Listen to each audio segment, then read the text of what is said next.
What'd I miss? Let's find out.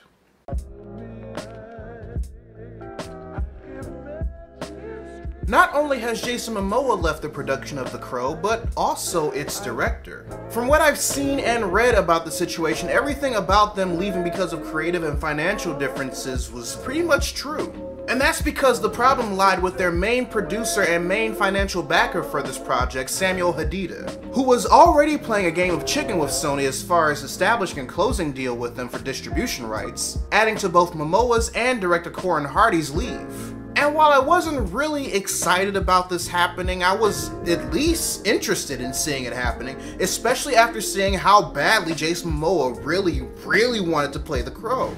Just his Instagram pic of him showing off concept art of what he would have looked like and reading how long he waited to play the character let me know that this was something that he really wanted to happen. And it sucks that we're not going to see a performance of a character a great actor is clearly passionate about. Personally, I hope everything works out one day where he gets a chance to play the character with a team that's just as passionate of making the movie as he is playing it. Because, let's be honest, we've already seen the factor of what happens when only one of those factors come into play, and I don't think any of us wants that again. Amazon's creating a new line of comics and premiering it through Comixology. They're starting it off with 4 original works and have plans to talk about it more at this year's Comic-Con. But what interests me most about this initiative is how Amazon and Comixology are going to handle creator-owned content that's exclusive to Comixology, especially since Comixology already serves as a platform for indie comic creators to sell their digital content. Because while I've never created a comic and sold it digitally through Comixology, I have written books and sold them digitally through Kindle Direct, and the system works pretty well. Just recently they decided to invest in the print-on-demand service in-house for paperback options instead of outsourcing it to their other company that they own called CreateSpace. And given that their announcement stated that there will be both digital and print-on-demand copies in the future, maybe their possible success will bring that side over to the indie side of Comixology if they don't already have a good alternative source for that. Maybe they'll do something similar to Inkshares, where if the indie title is popular enough, they have the option to become a Comixology exclusive. The possibilities, whereas limited, are very interesting. Either way, we'll see how things develop. After hearing rumors about him starring in the role since forever at this point, Jamie Foxx is officially Al Simmons / Spawn in the Spawn movie remake. Now, I'm not gonna lie, readers, I'm not the biggest fan of Jamie Foxx as an actor, or a singer, or as a person. And that's no fault of his, surprisingly enough. He hasn't done anything to turn me off of him as a person. It's just that I don't know how to feel whenever I see him in anything. Like, he's probably the nicest, chillest, down-to-earth guy on the face of this planet, but every time I look at him, I'm like, I don't like you. I'm also not that big of a fan of Spawn, but I have legitimate reasons this time around. To me, Spawn is like, he's like Diet Kratos.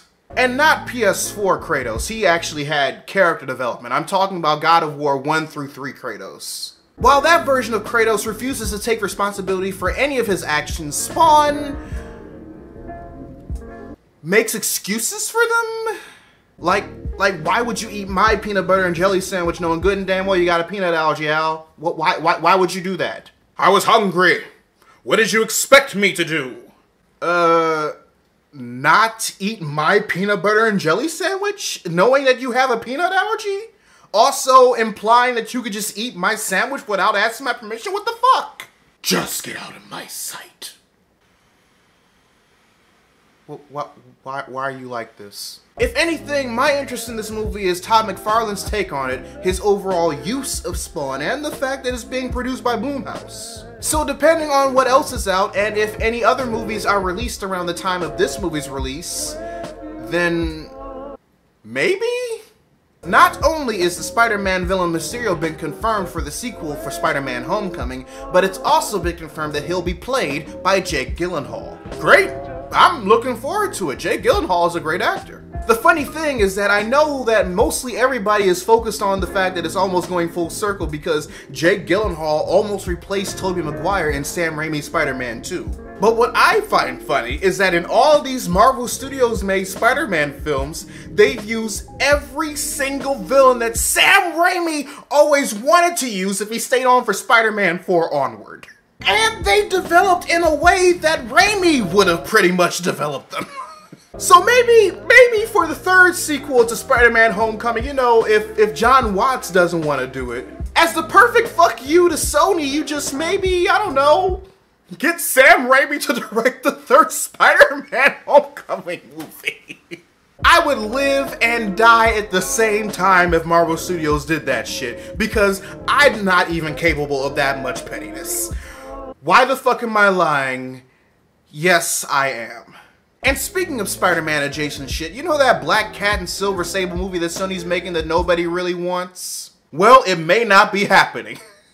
Initially, it had a release date of February 2019, which meant it would have had to have gone into production pretty soon in order for them to meet that debut date. But combined with the fact of how late it is in the year and the fact that they're trying to get a Morbius movie off of the ground, which is another mistake, that might have played a part into why this installment of their Spider-Man side piece cinematic universe is currently being put on hold. There's also the fact that, you know, they maybe want to see how their first disaster, I mean the Venom movie, does before they put any more of their planned irons in the fire. Either way, whoo boy, this is a mess and a half. Anyway, readers, your homework assignment for the day. Write in the comments section below any news stories that I might have missed, and I'll make sure and try and cover them next week. If you want to support the channel, you can buy official merchandise by clicking the card at the end of the video or in the link in the description down below. Also, be sure to subscribe to the channel and turn on notifications, because I post new videos every Monday, Wednesday, and every other Friday. But until then, this is Readus 101. Class dismissed.